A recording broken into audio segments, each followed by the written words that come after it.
जो हमारी भारत जोड़ो यात्रा है, इसको हमने कन्याकुमारी में शुरू किया। इसके बाद केरला, कर्नाटक, तेलंगाना, आंध्रा, महाराष्ट्र, मध्य प्रदेश और अब राजस्थान से ये निकली है। और ये श्रीनगर में जाकर जो हमारा तिरंगा है, इसको हम श्रीनगर में जाकर लहराएंगे।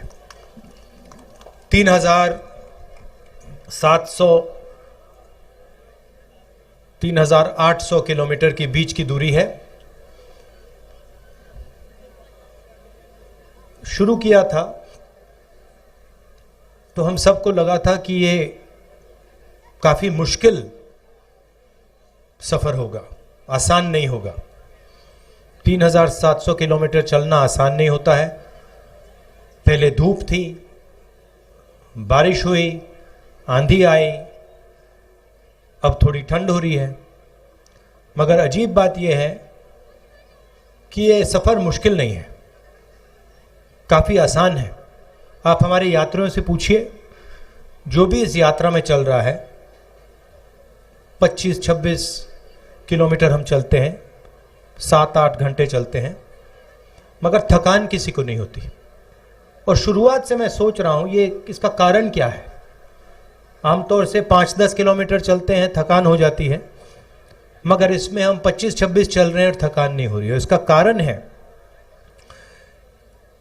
कि आप लोगों ने, हिंदुस्तान की जनता ने इस यात्रा को अपना प्यार, अपना समर्थन और अपनी पूरी शक्ति दे दी है।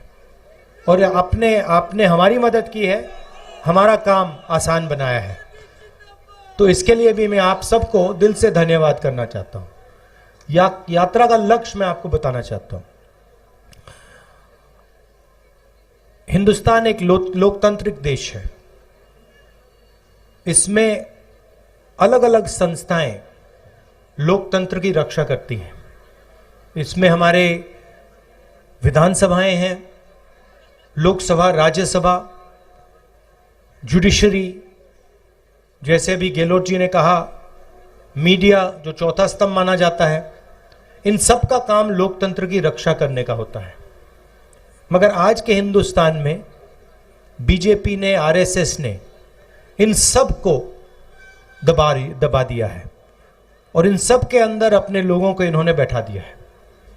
पार्लियामेंट में हम भाषण करना चाहें, चाहे वो नोटबंदी के बारे में हो, चाहे वो जीएसटी के बारे में हो, किसान बिल के बारे में हो, चाइना जिसने हमारी जमीन ले ली उसके बारे में हो, हमारा माइक ऑफ कर दिया जाता है, हमें बोलने नहीं देते।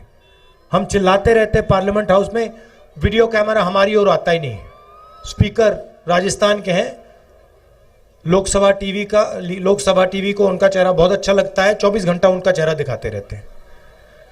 और जो हम कहते हैं वो कोई सुन नहीं पाता है। इसलिए हमने सोचा कि हमारे लिए एक ही रास्ता है, इन सड़कों पे चलकर, आपसे बातचीत कर कर आपको जो हिंदुस्तान की सच्चाई है वो बताना। तो ये है लक्ष्य यात्रा का। अभी गहलोत जी ने एक बात बोली और मैं उनसे सहमत हूं, मगर मैं उसमें एक चीज जोड़ना चाहता हूं। गहलोत जी ने कहा कि जो हमारे मीडिया हैं वो अपना काम नहीं कर रहे हैं, जो चौथा स्तंभ का काम होता है, जिम्मेदारी होती है, उसको पूरा नहीं कर रहे। वो सही बोल रहे हैं, मगर यहां जो हमारे मीडिया के मित्र आए हैं, और मैं यहां कहना चाहता हूं क्योंकि जो लोग भीड़ में हैं, आपको गलतफहमी नहीं होनी चाहिए, ये इनकी गलती नहीं है। ये अपना काम करने की कोशिश करते हैं, ये रिपोर्टिंग करने की कोशिश करते हैं, मगर इनके जो मालिक हैं, इन्होंने इनके पीछे एक लगाम सी बांध रखी है, तो ये अपना काम पूरा नहीं कर सकते हैं। तो गलती इनकी नहीं है, जरूर ये थोड़ा और कर सकते हैं और करना चाहिए, मगर इनका कंट्रोलर, इनका रिमोट कंट्रोल, जैसे टीवी का रिमोट कंट्रोल होता है, वो इनके, देखिए मुस्कुरा रहे हैं, वो इनके हाथ में नहीं है, वो इनके जो मालिक हैं उनके हाथ में है। और सरकार में जो आपका दिल्ली में राज करते हैं उनके हाथ में है। तो ये मैं अशोक गहलोत जी की बात को थोड़ा बढ़ावा देना चाहता था। हिंदुस्तान के सामने 2-3 बड़े मुद्दे हैं। सबसे बड़ा मुद्दा बेरोजगारी का और महंगाई का। जो रोजगार देने का सिस्टम है, वो जो स्मॉल और मीडियम बिजनेस चलाते हैं, जो छोटे व्यापारी होते हैं, वो लोग देते हैं रोजगार। जो अरबपति होते हैं, 3-4 अरबपति हैं हिंदुस्तान में, वो रोजगार नहीं देते। और जब नरेंद्र मोदी जी ने नोटबंदी की और जीएसटी, गलत जीएसटी लागू की, तो जो छोटे व्यापारी हैं, जो स्मॉल और मीडियम बिजनेस चलाते हैं, जो देश को रोजगार देते हैं, उनकी रीढ़ की हड्डी टूट गई। और सच्चाई आज ये है कि देश अगर चाहे भी अपने युवाओं को रोजगार नहीं दे सकता। तो सबसे बड़ा मुद्दा देश के सामने यह है। दूसरा मुद्दा महंगाई है। इंटरनेशनल मार्केट पे पेट्रोल और डीजल के दाम ऊपर जाएं या नीचे जाएं, हिंदुस्तान में पेट्रोल और डीजल के दाम ऊपर ही जाते हैं। चाहे कुछ भी हो जाए, इंटरनेशनल मार्केट में तेल के दाम गिर जाएं, मगर उसका फायदा हिंदुस्तान के गरीब लोगों को नहीं मिलता। फायदा 3-4 बड़े उद्योगपतियों को मिलता है। आपको याद होगा यूपीए के समय पेट्रोल के दाम 60 रुपए के थे। याद है आपको? याद है? ठीक है, 60 रुपए के थे। आज क्या है? आज 107 रुपए। तो आपको यह सवाल पूछना है कि ये जो पैसा है जो आपके जेब में से निकल रहा है, ये कहां जा रहा है? ये किसकी जेब में जा रहा है? ये देखिए भैया, देखिए, आपको ये सब व्यापारियों के जेब में नहीं जा रहा, क्योंकि जीएसटी नोटबंदी ने व्यापारियों के जेब में से पैसा निकाला। ये चुने हुए 2-3, 5 लगा लो, ये 4-5 उद्योगपति हैं हिंदुस्तान में। इनको सब एयरपोर्ट मिलते हैं, रेलवेज इनको मिलेगी, प्राइवेट ये BHEL, HEL, ये सब जो सरकारी कंपनियां हैं एक एक करके इनको मिलेंगी। इंफ्रास्ट्रक्चर का काम ये करते हैं, अनाज का स्टोरेज का काम ये करते हैं, बिजली का पावर जनरेशन का काम ये करते हैं। तो सारा का सारा फायदा इन्हीं 4-5 लोगों को जाता है। आजकल प्रधानमंत्री जी सेना की बात करते हैं। जो भी कॉन्ट्रैक्ट्स, हथियार के कॉन्ट्रैक्ट्स हैं, वो सारे के सारे इन्हीं 4-5 लोगों को जाते हैं। तो पूरा का पूरा फायदा 4-5 लोगों को हो रहा है। वो लाखों करोड़ रुपए कर्जा ले सकते हैं, उनका 1 सेकंड में कर्जा माफ हो जाता है। और अगर हमारा किसान 50,000 रुपए का कर्जा माफ करना चाहे, 1 लाख रुपए का कर्जा माफ करना चाहे, तो ये लोग उसका कर्जा नहीं माफ कर सकते। हमने आपसे वायदा किया था, आपको याद होगा, कि किसानों का कर्जा माफ होगा। याद है आपको? किया ना? तो जो हम कहते हैं हम करके दिखा देते हैं। हमने कहा था किसानों का कर्जा माफ होगा। 22 लाख किसानों का कर्जा माफ किया। आज हम चाय पी रहे थे सुबह, किसान के घर में हमने चाय पी। किसान आया, मुझसे गले लगा और मुझसे कहा कि राहुल जी, आपने हमारा कर्जा माफ किया, आपने हमारी जिंदगी बदल दी, इसलिए मैं आपको दिल से धन्यवाद करता हूं। और ऐसे 22 लाख लोग हैं, 22 लाख लोग हैं।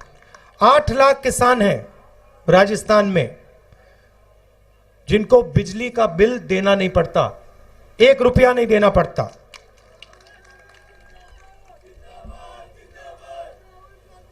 और चिरंजीवी योजना के बारे में तो आप जानते हो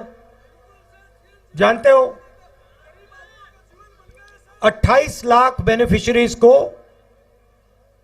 10 लाख रुपए का बीमा, कोई भी बिल्कुल फ्री, कोई भी ऑपरेशन करवाना हो, दिल का ऑपरेशन करवाना हो, कैंसर का इलाज करवाना हो, ट्रांसप्लांट करवाना हो, राजस्थान में आपको फ्री में करवाते हैं हम लोग।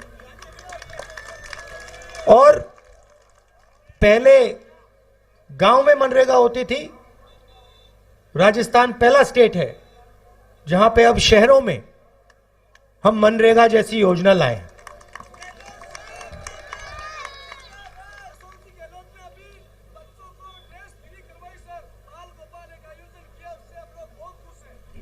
ठीक है, मगर तो हम जो कोशिश कर सकते हैं, ये काम हमने छत्तीसगढ़ में भी किया, मध्य प्रदेश में भी किया, पंजाब में भी किया था। हम जो कर सकते हैं हम करते हैं।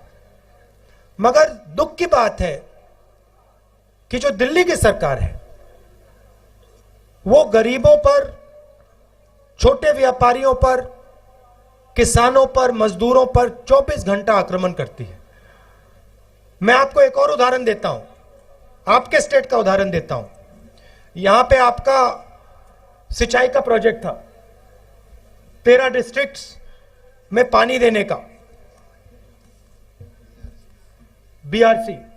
ईआरसी सॉरी, ठीक है, ईस्टर्न राजस्थान कैनाल प्रोजेक्ट, जिससे 13 डिस्ट्रिक्ट्स को सिंचाई का और पीने का पानी मिलता।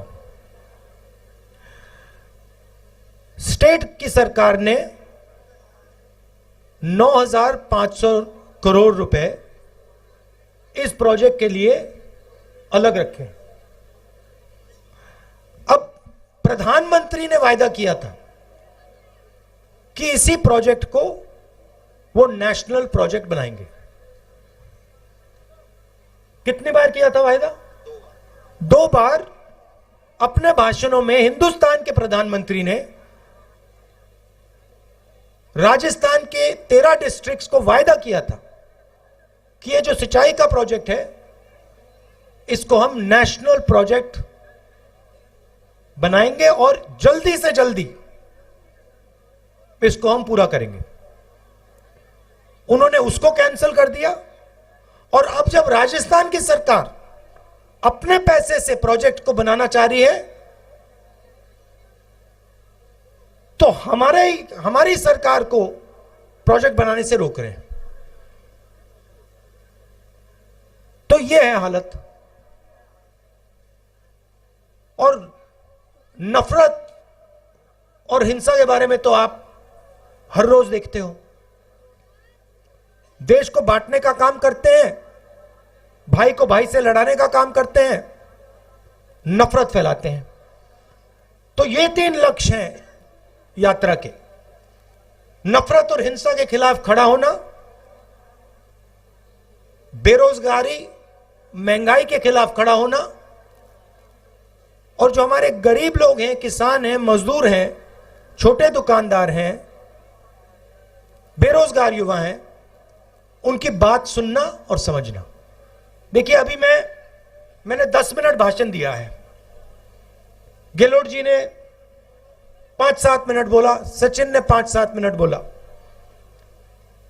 सुबह 6 बजे से हम पैदल चल रहे हैं, घंटों चले हैं हम बोलते नहीं हैं,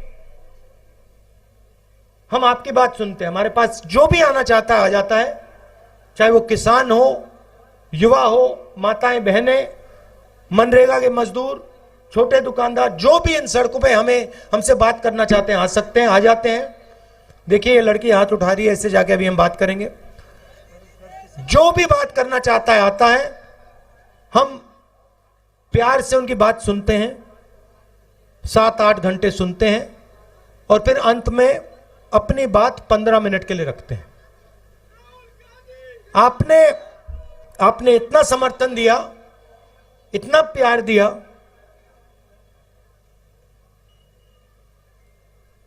मैं आपको मतलब बता ही नहीं सकता हूं। और सिर्फ राजस्थान में नहीं, हर स्टेट में मैं आपको बता नहीं सकता कितने लोगों ने हमारी मदद की, कितने लोगों ने पानी दिया, कितने लोगों ने चाय पिलाई, कितने लोगों ने, जो हमारे लोग गिरे, किसी को चोट लगी, कितने लोगों ने मदद की, पट्टी बांधी, अस्पताल तक ले गए। तो पूरे हिंदुस्तान ने इस यात्रा की मदद की है, प्यार दिया है। तो इसके लिए मैं आपको दिल से धन्यवाद करना चाहता हूं और आपका एक बार फिर, रात के समय आप आए, एक बार फिर आपको इसके लिए भी धन्यवाद करना चाहता हूं। नमस्कार, जय हिंद।